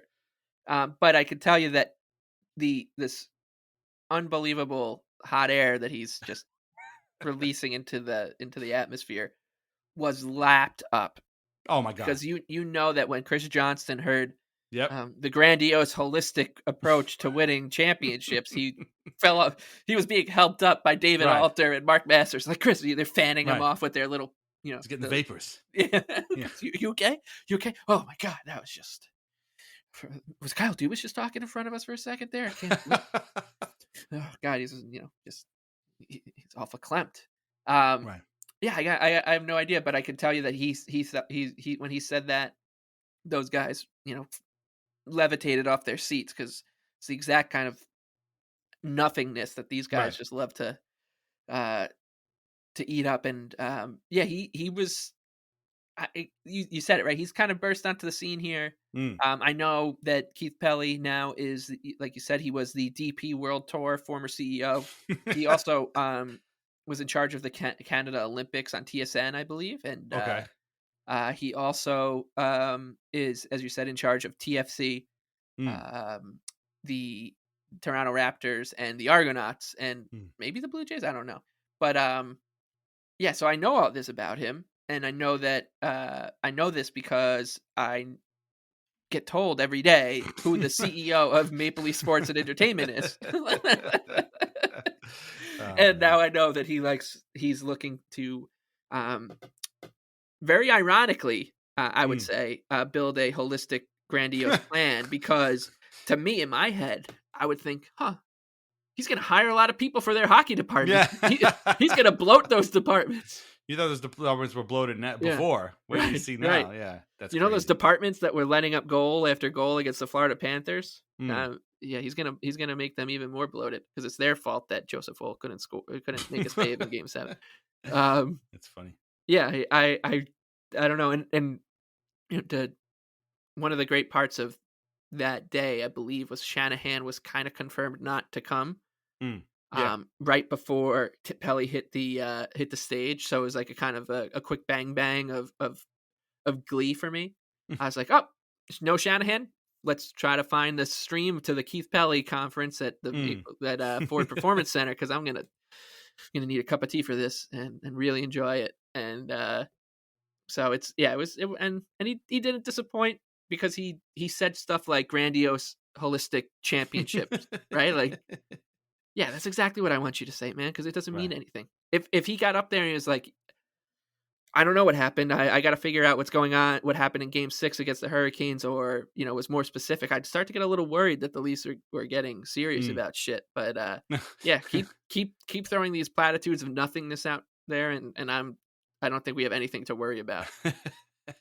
I must have read that quote 4 times, and I was like, maybe I'm not sure what the word holistic means. I just thought it meant, like, you're not taking any medicine. Like, I just thought, I'm like, well, what does that have to do with winning championships? But no, like you said, they lapped it up. Now there's somebody in charge of this whole thing, and we're going to see what Keith Pelly does with the Leafs. And so, yeah, I have a feeling he's probably not going to do much, but we'll see. And he loves Craig Berube and talks about how he's a champion, and he loves Brad Treliving and how he feels like, he's the right man for the job. And he just got a lot more work to do, actually, Brad Treliving. Two great things for that press conference regarding those two men was that he also knew that, Pierre LeBrun would rumble if he called Craig Berube Chief. Yeah. Well, I had dinner last night with Chief, and there's like a real quick pause because he wanted to, make sure everyone knew that he called him Chief. And he kept saying Chief. And the other one was that Sammy McKee, the producer of the producer of Real Kipper and Born, the day or an hour after, I'm gonna make fun of these guys for breaking down Maple Leafs press conferences, but it just dawned on me that we break down gentlemen breaking down Maple Leafs press conferences. So maybe that's a pot kettle situation that I shouldn't go to. But Sammy McKee and Kipper and Justin Bourne did a nice tight hour on this press conference. What reading between the lines, body language, all that stuff. But Sammy, about 8 hours after calling out a bunch of Maple Leafs fans for being mad that the Maple Leafs were together and golfing a couple days after their Game 7, he was like, your fans are crazy. Why would you get mad about this? This is not to get mad. Got mad at Brad Treliving for not being at that press conference because, as Keith Pelly, CEO of Maple Leaf Sports and Entertainment, explained to us, his daughter was graduating from high school or college. I don't know which one, but so he had to be home for that. And Sammy was not happy about that. No, sir, he was not. You got to be there for this press conference where Keith Pelly is unveiling a plan of holistic, grandiose approach to winning a championship. Your daughter will understand that you needed to be there for that. Right. I was dying. It's like, you just 6 hours ago you were giving it to Maple Leafs fans for getting mad at the players for golfing, and you're telling Brad Treliving on radio. Oh, so good. Come on, Dad. You can go to the press conference and sit and nod while another man in glasses talks about a holistic, grandiose plan for winning championships. But yeah, it was, this press conference was pretty wild. And, I think part of it, so fans like Sam and like the Leafs fans that are going crazy are, I think, why Pelly had to have this press conference, because he had to kind of like calm everybody down. I don't know if he actually did that because I don't know if anybody's really buying this other than the Leafs media. But he is not above sitting amongst the fans at games, and in fact was at Game 7. And at this press conference, told a story that is absolutely 100% true. I'm sure, wink, wink, nudge, nudge, about being at the game with his son. And so I found this also uproariously funny. This is from TSN, actually. It's as true as the Austin Matthews kid from the All-Star game. Yeah, in fact, it's funny. This is the same kid that said, "Wow, that C looks good on that jersey, doesn't it, Dad?" Like, this is the same exact kid. It was actually Keith Pelly's son. No, I'm just kidding. So this is from Mark Masters' article at TSN, and again, it's mainly just a bunch of Pelly quotes, but this one absolutely cracked me up. Okay, this is Pelly speaking, by the way. He goes, "There's been a lot of chatter and discussion around pressure of being a Maple Leaf player, or pressure working with the Leafs, or as an executive. Even sitting in the stands on Sunday night with my 22-year-old son, just prior to the game, he put his hand on my leg and said, 'Dad, are you nervous?' I said, 'Of course I'm nervous.' He said, 'Do you feel the pressure?' I said, 'Of course I feel the pressure. But pressure is really a privilege. It is a privilege to be that nervous. It is a privilege to be the CEO of MLSE. It is a privilege to be in these seats in Game 7. That story, 1,000,000% did not happen. I'm telling you right now, that story never happened. I think the only thing that Keith Pelly's 22-year-old son said to his dad during that game was, "Hey, can I get you a beer?" And he was like, "No, I'm all right." Oh, okay. That was it. That was the only thing he said to him. Or can we leave now? Yes, exactly. I was going to say, should we get out of here? They're throwing things at us. Yeah, right. Do we want to leave? Are they getting mad? Should we leave? No, Dad, should I throw my Nazem Kadri jersey on the ice? Sit down, dumbass. Like that. There's definitely no way that this story actually happened. Well, if Chris Johnston needed help getting up off the floor after hearing the first statement you made, I can't. I mean, he's probably just a puddle, just still on the floor of the Maple Leafs, the Ford Performance Center after hearing that story, because that is a moving, powerful story. Pressure is a privilege, son. Imagine, I've been to so many Islander games with my dad where I've been a nervous wreck, and right. And I think every once in a while I turn to him and be like, "What do you think? Do you think we're gonna win?" And obviously he's not the CEO of Islander Sports and Entertainment, but he turned to me and was like, "Yes, but it's good to be nervous. It's a pressure is a privilege to me." I think, I maybe would stop going to games with him because it'd be like, "What happened? Did he just get a lobotomy down by the restrooms under our statement or section or something?" My favorite thing about this whole quote is not the son. It is a privilege to be the CEO of MLSE. Yeah. Okay. And, sure. Well, and this is to the point about Myrtle that we were talking about before, and where did all this emanate from? Like, where is this coming from? Why didn't we hear about this before? We never really heard about it, heard this excuse either, even though it was there because the media is the one applying this pressure. It's because Mark Masters is filming William Nylander lead the stretches after practice and every game, right? Like this 24/7 Leafs content all the time. That's why these guys feel the pressure. But the Florida Panthers, who, by the way, look, if I don't know what the score is, I'm not paying attention to it, but we might have to just raise a Florida Panthers Stanley Cup banner in UBS Arena if they sweep the Hurricanes, because the Rangers, the Leafs twice, the sweeping the Hurricanes twice. I mean, just they can hang one of their Stanley Cup banners in UBS Arena. We'll look after that, and you can have the ceremony at UBS Arena, whatever you want. You'll get a huge ovation. But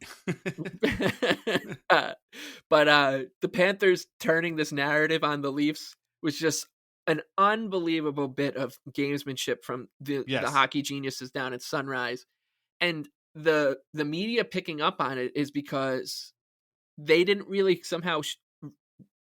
The media didn't realize they're the ones that they're talking about. Right. They're talking about the fans. Right. They're like, "Oh, you guys feel all this pressure from the fans? Are you nervous, Dad, sitting amongst the fans here at Scotiabank, Scotiabank Arena, when, the fans are applying the pressure the same way that every fan base applies pressure in sports.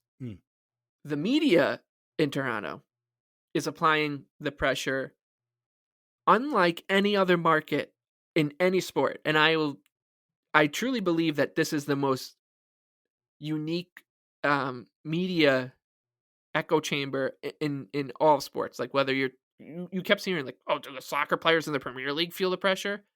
It's not even close to as weird as this.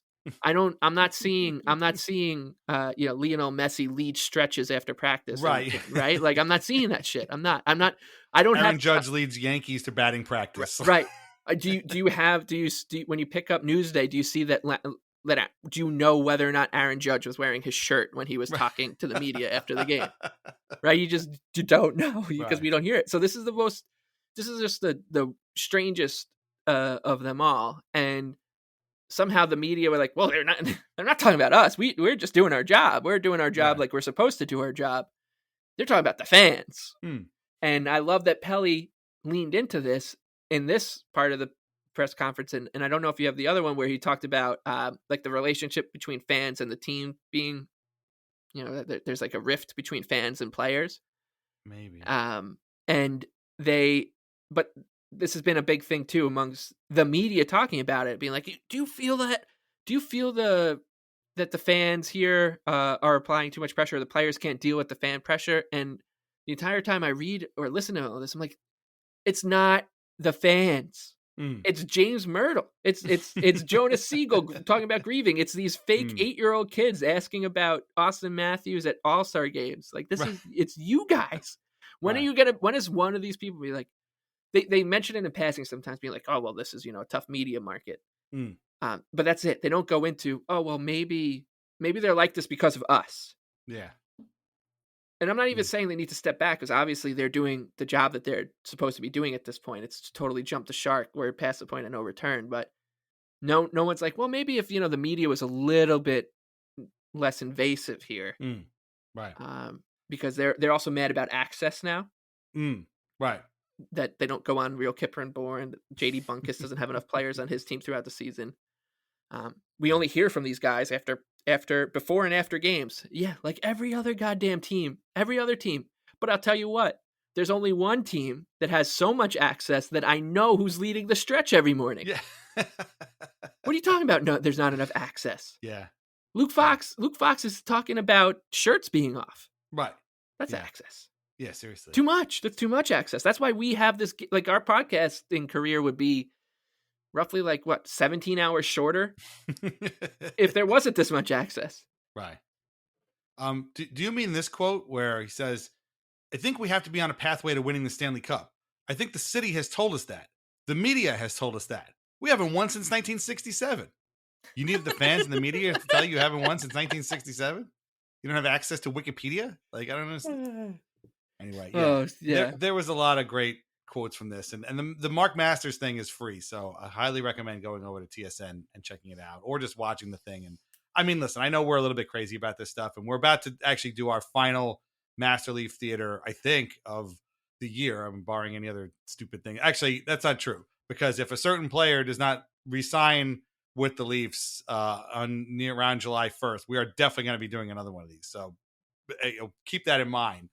But the Masters thing definitely should be checked out. And it's almost funnier to just read them than to see him say them. But I mean, I can't even imagine anybody else doing this and having this kind of thing. And it's like, it's almost like the lady doth protest too much. Like, you're out here talking and talking and talking, and the season's still over. Like, it's still over. Like, right. It's been 11 years and you guys haven't made it out of the second round of the playoff. It feels like every year we get to a point, and it's always someone different, meeting with the media behind a table with a blue tablecloth at the Ford Performance Center, cryptically asking for forgiveness and being granted it every time by the media. But this time, it's taking a lot more. It's like, we forgave you after you lost to the Blue Jackets, and you lost to the Bruins, and you lost to the Bruins again, and that time you choked away that lead to the 3-1 lead to the Canadians, who were terrible. well, we forgive you for that because Tavares was hurt. We forgive you for the Lightning thing because they're the Lightning and Wes McCauley. We can't beat Wes McCauley, the referee. So we forgive you for that one. We'll run it back. So they're always granted forgiveness, but this time it's you can tell it's being granted, but it's it's slower. It's a jilted lover who's falling back in love with their ex again, but like making them work for it just a little bit. And you're watching the movie and you're like, oh, don't worry, they'll come around again. Yeah, exactly. Right. We're close. Like they're close to coming back around because, I mean, how can you not swoon when you hear someone say pressure is a privilege, or the holistic approach to winning a championship, or grandiose. In a grandiose, holistic way. They're going to talk once the Marner thing is settled and he has signed wherever he's going to sign, and they're going to sign a bunch of guys to replace. They're going to talk themselves into saying this is much better. This is actually much better than having Mitch Marner and his 100 points in a season. Listen, I'm not going to say that they might not have success next year without Mitch Marner. Stranger things have happened, but that's where it's going to come around. They're going to be sad for a few more weeks, then they'll be just as excited, and Luke Fox will be rifling through people's garbage again. Speaking of Luke Fox, we're going to finish this up with a Luke Fox late entry from Luke Fox. This is not about Keith Pelly. It is a new article from Luke Fox at Sportsnet entitled, and I am not shitting you, this is the actual title of this article. Now what? 67 stray thoughts on the Toronto Maple Leafs. It is a punishing, arduous read. Like, Moby Dick. Like, and when he says stray, he's not kidding. Like, I'll give him that. Like, these are some stray thoughts, man. Some of these aren't even about the Leafs. They're just stuff that popped into his mind, I guess, while watching the Leafs thing. And so I'm reading, and like my mind is kind of like, smoothing out as I'm reading it. I'm like, I got to stop reading this. But then I get to something that I thought we could use here. These are two thoughts. They're both very short. They are thoughts. And again, I am not shitting you when I tell you these. These are thoughts 62 and 63 of the 67 thoughts. So we're really deep into this thing now. And I thought that, and you just said it, like this anecdote fully encompasses everything that's wrong with the Leafs media and why they will never get it, is because to them, every utterance, every belch, every, nose scratch that these guys do is somehow worthy of recording for posterity and is somehow important in the grand scheme of life because they are Leafs and they must be, observed at all times, like, a very, like an endangered species in the wild somewhere. And so these are two thoughts from Luke Fox Jukebox of his 67 stray thoughts on the Toronto Maple Leafs. So, thought 62. Yanni Hakanpää, a lovely man, got paid $1.47 million this past season, or $150,000 per minute of ice time. Good work if you can get it. Thought 63. Following post-game showers in the regular season, players often meet up with friends and former teammates on the opposing team between the home and visitors' rooms for a quick chat. I remember Hakanpää speaking to Dallas PR when the Stars rolled through Toronto, looking for his former mates. Quote, "Who do you want to speak to?" the Giant defenseman was asked. "Anyone, everyone," he replied. That's the thought? That Yanni Hakanpää wants to talk to anybody on the Dallas Stars that he played with before? What? Why is this important? And why is it important that it happens after the shower? Right. Like, I don't understand. I don't know. Why is it? Who wrote this down? Why? Why is this important? Who cares? Would it have been different if he was like, no, I want to talk to Thomas Harley. Only him. He's the only guy I want you to send out. That's it. Nobody else. Fuck those other guys. I want to talk to just him. No, he's like anybody. And send me somebody I know. Send me anybody. Who cares? Sounds like a lovely guy. I don't know. I don't know really. A lovely man. I thought this was like, this is the perfect Luke Fox Jukebox anecdote, really. Yeah. It's incredible because you and I are big Islander fans. And if we were granted access to the Islanders post-game every day after every game. I think that, let's say, Adam Boquist, when the Columbus Blue Jackets come rolling around, standing outside the Columbus Blue Jackets locker room after a game, because he wants to catch up with his former teammates, would be the 800th thing that I would probably be like trying to remember here. It wouldn't even register in my head. I'd be like, oh yeah, that makes sense. Not only that, I have to. He knows exactly what he said. As you said, he had to get the shower in there. I didn't read the whole thing, but I will, of course, because I can't resist 67 stray thoughts from Luke Fox Jukebox. But I am a little surprised if it took till to thought 64 before we got an insinuation about they shower there and sometimes players aren't wearing any clothes. Then the other thing I liked was that in this stray thoughts thing that I've now skimmed through is that I saw the now infamous, once famous cover of the Hockey News where it says "Plan the Parade" and it's a picture of like Austin Matthews, Marner, and William Nylander. And there's another great part about that. A subtle bit of wonderful on that cover is that there's in bold in the sub headline, it's Casey Middlestat, Buffalo's burning ray of light. But I like that Luke Fox Jukebox wrote, Thought 65 is the cover from the story from the Hockey News wasn't far-fetched in 2018. Yeah, dude, that's why it's funny. Like that's why that's why this is unbelievable what has happened here, because everybody was afraid of this and it only got scarier a year later. Like this is they're starting to slowly come around to calling this era a failure. But it's taking 9 years for you guys to get to where we were. I remember saying, kind of coming to a realization that these guys don't want to call the Tavares situation and the Leafs era and Dubas a failure. I would say after they lost to the Panthers the first time. So that's 2 years ago now. And that was after year 7 or of playoff. A playoff just embarrassment. We're now 2 years after that, so we're at year 9, and these guys are still like, I can't believe they didn't win. Like, yeah, dude, because they kept doing the same thing over again that wasn't working the first 7 or 8 times. So what can't you believe here? We saw it. It was scary that the scariest part of this was that they were doubling down, because I'm like, oh God. It was, the joke won't be funny. It was funny for 8 years, and now it's not going to be funny after year 9, but it's still funny. And yeah, they're finally coming around on it. I love that. This wasn't that far fetched. Yeah, dude, we know. Right. We know. That's the whole point. That's why it's fucking hilarious.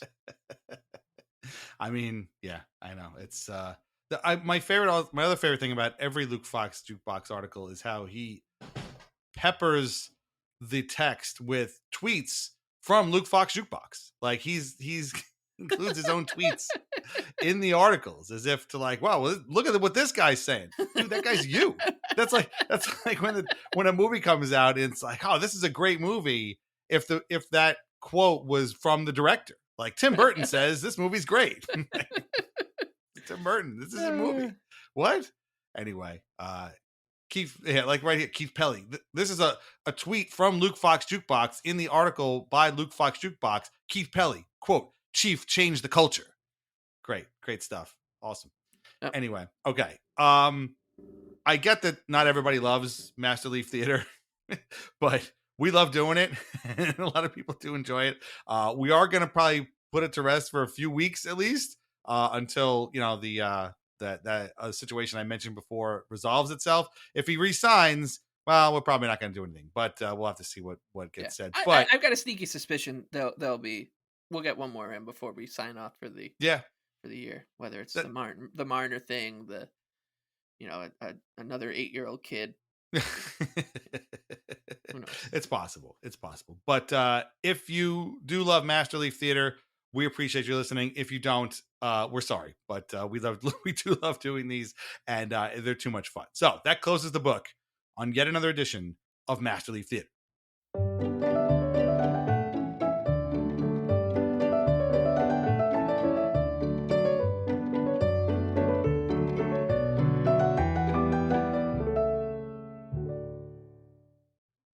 Okay. We have talked a lot. We've talked more Leafs than we did about the Islanders, as usual. But as we said, there's not much to know. They have a new GM. He's a younger guy, very much in a lot of ways the exact opposite of Lou Lamoriello. And if you're still listening to this, I hope you're as excited as I am for this. And we're looking forward to this new era. We'll have to see how it goes. But like I said, let's just give the guy a little time to find out where the pens are and how to make copies and how to dial out from UBS Arena before we start to pick up the pitchforks and stuff like that. In the meantime, become a member at patreon.com/IslandersAnxiety for ad-free episodes and bonus podcasts. Remember, our Dan's Islanders book club comes out this Thursday. We have a brand new episode of Weird Islanders podcast on Friday for everybody. You can join the Patreon for free to get our weekly release calendar, so you'll always know what's coming out all summer long. So it's patreon.com/IslandersAnxiety. Find us on Apple Podcasts, Spotify, Amazon Music, Audible.com, iHeartRadio, YouTube, YouTube Music, wherever you get your podcasts. Please leave us a review where you can. We really do appreciate it.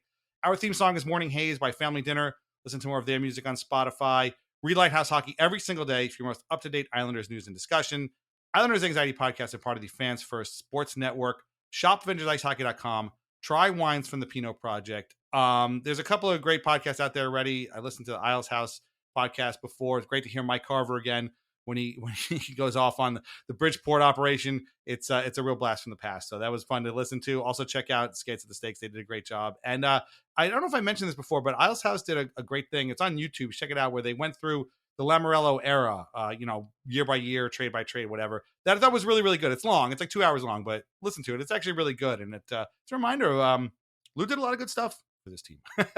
So there's definitely more Islanders content to take in while you're waiting for Mathieu Darche to make his first move. Mike, where can everybody find you on Twitter? The Big Lebowski with 2 E's. Follow Mike at the Big Lebowski. Any final thoughts on Mathieu Darche, the 7th general manager in the history of the New York Islanders, which is kind of crazy since they've been around for 52 friggin' years. Only 7 guys, really? And it's only 2 of them successful. 7 guys. One of them lasted 40 days. It's it's really incredible. Right. One of them was Mike Milbury. I mean, one thing I will say, and I don't know if I brought it up earlier. I forget. My brain is all mumbled now with Master Leafs Theater. Walking out of the Ford Performance Center in my head, so I'm not thinking all that clearly. But one thing that I thought was the party line in the beginning of the search was about fresh ideas, kind of freshening up the entire operation, new set of eyes, all that stuff, right? And then it looked like they kind of deviated from that path when they were gonna hand the keys to Ken Holland and they're like begging him to take over. But one thing that would show me, and I'm saying this fully acknowledging that if Luke Fox Jukebox uttered the same words I'm about to utter, we'd be losing our minds, cracking up during a hypothetical Master Leafs Theater. But the first sign I'm kind of looking for that is the case, that this team is trying to freshen things up, liven things up around here, taking in what fans want to see, give the people what they want, so to speak, is if they change the goddamn goal song, or if we hear about it. Because that to me is such like a simple, easy thing to do. It kind of is, hey, we're changing things up around here. We're new era, new goal song, etc. Think people would be excited about it. And if that does happen, that to me would be a kind of a fun, small signal to the fan base that we're serious about what we're saying. Like, we're not just hiring someone and then disappearing to the Hamptons for the off season and hoping he does a good job. Like, we are trying to infuse a little bit of life into the walls at UBS Arena and listening to fans and whatever. So, his first signing, maybe it's Opus and it's Live is Life coming back. It's possible. That might be something. I mean, again, I wasn't kidding before. I mean, letting go of Chris King and Greg Pickard did not go over well with this fan base. Right. And I feel, again, like I said before, I feel like those guys could find another role in the organization. If they're going to simulcast radio broadcasts, okay, whatever. But like, Those guys love the Islanders as much as we do, as much as you all do, and there's no reason why they can't work for the Islanders again. And Mathieu Darche can make that happen. So we'll have to see. We're going to see guys with mustaches, with long hair, with wacky numbers, all that kind of stuff. No. See, that stuff I hope they just keep the same. I really hope. I hope like Anders Lee is just like, no, it's a player's rule now. Yeah. I don't think Anders Lee can grow a beard anyway. His chin is made of solid steel. All the more reason for him to institute the rule, keep some of the Lou rules around. Right. Tell Thomas Hickey to take a lower number. That would be funny. Maybe you never know. We shall see. But again, let's give the guy some time and welcome aboard, Matthew. We'll see. And if anybody I wonder if he ever walks in on the office and is like, hey, what podcast do everybody listen to? I hope Islanders Anxiety is the first one that gets mentioned. But there's a lot of them out there, and maybe he'll take them all in. He'll become a huge fan of all of us. But anyway, we will be back next week for our regularly scheduled episode, and we'll see what we can talk about then. Maybe we'll have some new Darche news to talk about. Until then, thanks a lot. We will talk to you again soon. Take care. Bye-bye.